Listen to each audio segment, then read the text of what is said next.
I'm sure you already know how beautiful is the north of Vietnam, especially the Ha Giang province. My name is Steph from Mel365, and in this video I will tell you all about the Ha Giang Loop by motorbike. How to do it, where to do it, what it's gonna cost, and how easy it is. To see it crashing out the sky, falling one by one. Walking alone on the coldest night. There's nothing I can ever say to change your mind.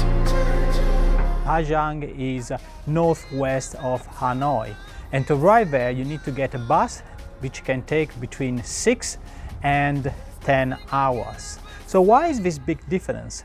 Well, if you take a private bus where you share it probably with 5 or 6 people, you're gonna take about 6 hours, just because it's smaller, it's quicker, and would be much easier to go through all of the roads, which sometimes are quite tiny.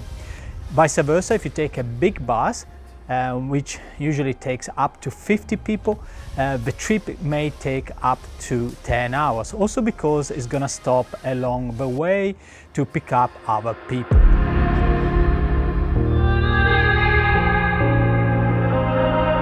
If you decide to take the big bus, you will end up at the bus station just outside of town. From there you can either walk to the town, or you can try to book a motorbike from one of the shops just outside the bus station. Personally, I rented a motorbike just outside of a bus station in a place is called An An, and I will add a link into the description. Motorbikes were available between $5 for the scooter 110cc and up to $20 per day. I'm talking here about US dollars. With $20 US you can get a dirt bike. I did the trip with a 110cc and I had no problems at all. I am 1.80 m tall and I am around 72 kilos. There's nothing I can ever say to change your mind. There are different loops to choose from, and it can go up to 1 week, if not more. You can include also walks inside the province, or you can just use the motorbike for 4 days, for example, to go around. I personally did the 3 nights, 4 days loop, which is quite common between travelers. And honestly, in 4 days I experienced so many amazing places, which I was really happy with my choice. And to be honest with you, after 3 days of amazing sceneries, I was getting used to it. So it was good actually to finish there and go to the next destination. We took the bus to Ha Giang, and from Ha Giang I rented a motorbike to go on a 4 days trip. So we started here in Ha Giang, Quang Ba, and we go all over the valley, close to the China borders. I'm sure it will be incredible. Look what we have already in front of us.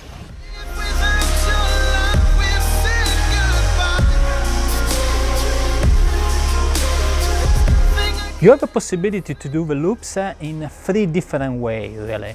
The first one is to rent the motorbike on your own. So you pick up the motorbike and then you go for the 4 days loop. The good thing about going on your own, obviously, is that you can stop wherever you want to make photos. This is what I did and I really enjoyed. If you want to feel more secure, you have also the possibility to get a guide with you. So you will drive your own motorbike, he will drive his own scooter, and he will take you around for the 4 loops. Do you really need one? It's up to you, really. You would feel more secure, but from a road perspective, it's really easy going, and it's difficult to get lost, to be honest with you, but I will add more later on. The other possibility is to have a driver. So in case you don't really want to drive your own motorbike, you can have a driver and sit on the back of a motorbike. Obviously, this is the most uncomfortable choice because you don't have much space to move into the motorbike, but it's also the easiest. And if you're on the back, you can really look at the scenery and you don't care that much about the road.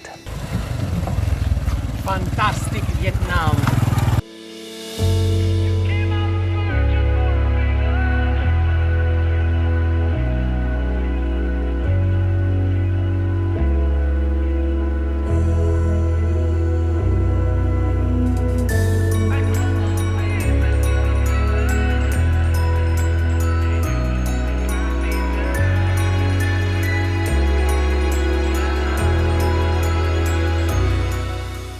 So that's the beauty of being on a motorbike.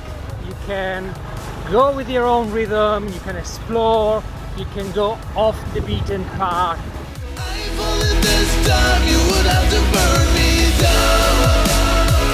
Should you stop in Ha Giang Town for 1 or 2 days? I don't think so. It's not the most exciting destination I've ever been in Vietnam, and honestly I would bypass it. So what about the hotels along the way? I personally didn't book any of them, and I found it a little bit difficult to find a spot to sleep only in the last location, which is Du Gia. The other 2 towns where I stopped had a multiple choice, really easy to find an accommodation. My suggestion would be to book every single night so you get the best from the town. I will add in the description maybe a suggestion on 2-3 hotels so you can have a look.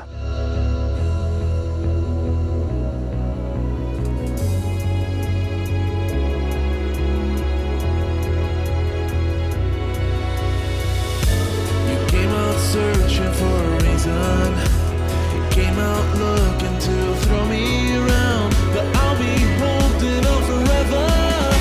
You won't bring me down. What are the main attractions that you have to see along the way? Look, the scenery is just amazing, so you will see yourself stopping multiple times just to see the landscape in front of you. I really suggest, however, to stop at the Mapi Lang viewpoint. That is a pass which is on the 2nd day. Incredible view of the valley and the river. Other places, you can go for the walk at the waterfall in Du Gia. That's on the 3rd day, and it's something I suggest to do on the early morning of the 4th day before going back to Ha Giang. And then there is the Quang Ba Heaven Gate, and that is going to happen on the 1st day. The view is amazing, but honestly you have so many viewpoints along the way.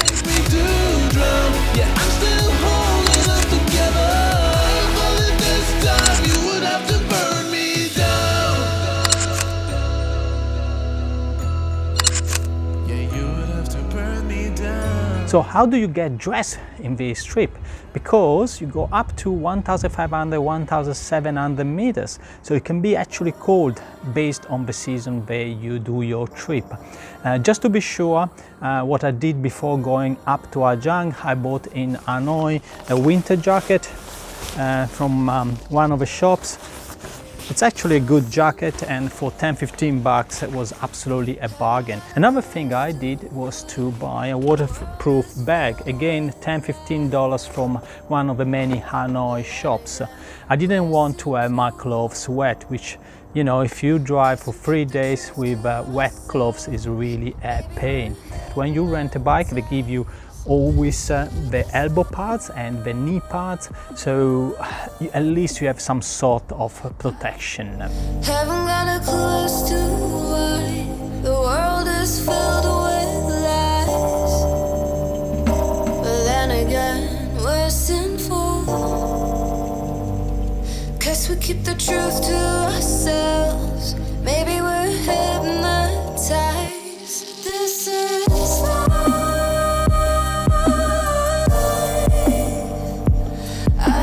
One thing that you should take with you is a Vietnamese SIM into your telephone, and that's because at least you have signal everywhere you go, especially if you drive on your own. In case of problem, you can always call back the shop.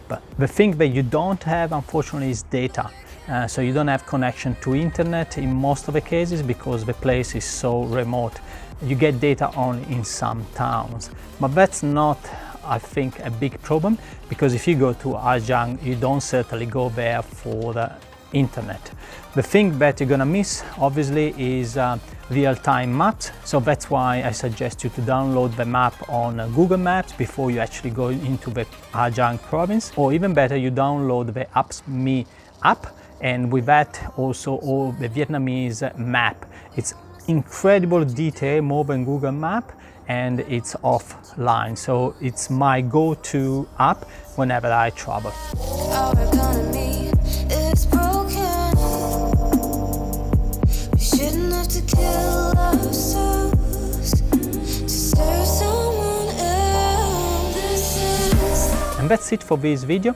I hope you enjoyed, that you obviously subscribe to the channel, you tick that little bell so you get a notification when new videos will come out. There are more videos on Vietnam which I will put on the corner. Thank you so much, and I see you in the next destination.